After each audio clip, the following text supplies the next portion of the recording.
All right, I just watched another 5 minutes of David Snowden, same video, and yet there's something else that this touches on, and it's really, man, there's just like so many things in a row that touch on so many other things.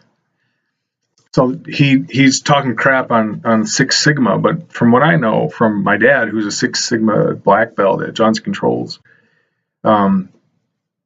it's one of those systems where if everything's working well, it becomes magical. And he even used the word magical, which is crazy to me because I don't think he's quite skeptical, and skeptical people don't believe in magic, and they don't like to use the word magic because it's like spiritual, and skeptical people will be the last people to come on board in believing something. It's like doubting Thomas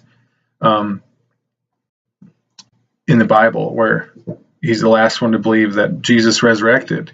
He needs the physical proof, like, I need to stick my hand into your side.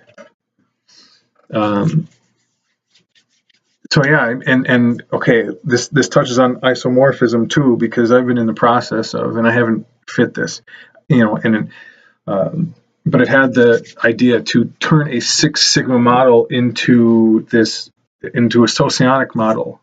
So the Socionic model that I use is based on 16 personality types. It's a hexadecimal thinking. I've always thought in 16s since I was a little kid. For some reason, I've thought in 4 groups of 4, and that was my math growing up. Before anyone ever taught me to do it, and that's why I sort of feel like I'm transhuman from the beginning, like I'm a computer or something, and I don't know what to make of that.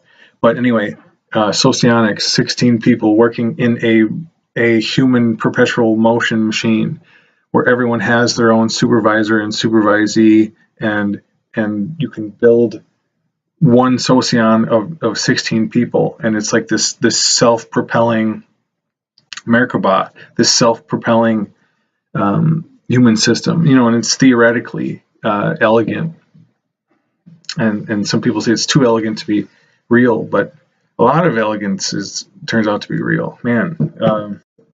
Anyway, so there's this Six Sigma 8 wastes model, and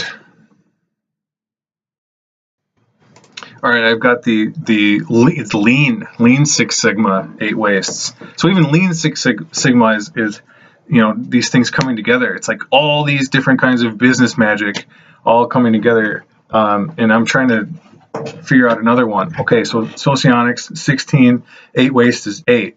I've got an offensive and defensive model, or I was calling it offensive and defensive before, but it actually might split out into 2 groups called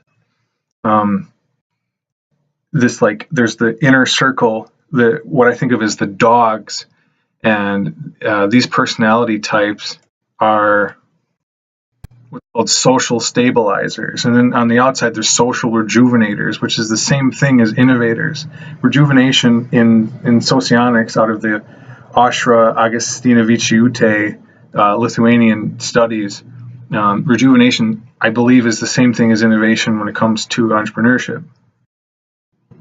And the rejuvenators, the innovators, those are like the cats. So there's the cats and the dogs, and you can see the dogs.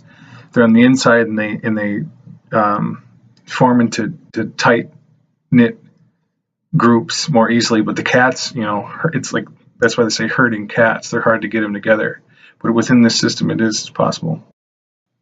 All right, so I keep pausing this and coming back, and I don't know where I'm at, but okay, the 8 wastes are this: defects, overproduction, waiting, non-utilized talent, transportation, inventory, motion, and extra processing. I have a feeling that this is isomorphic with the Socionic model, which means that for each one of these, you would have a cat and a dog, or an offensive person and a defensive person. And the offensive is probably the cats, since they're out in the forefront, and the defense is probably the dogs, since they're guarding something and they're stabilizing a culture that already exists, defending it. And I don't know where to put each one of these, but when it comes to non-utilized talent, I really think that in the Socionic model, which lines up with myers-briggs, the really the myers-briggs stuff that makes sense when you get into cognitive functions. I think non-utilized talent on the defensive side is the ENFJ, and on the offensive side is the INFJ, and that's where I would put them. So that's two I have plugged in there. So even though David Snowden is down talking Six Sigma, I suspect that there's a little bit more to the story that he might not know. But that's true with all of this. You can't call somebody an idiot for missing one part of the information, because there's just so much here. Nobody knows the whole elephant. You know what I'm saying?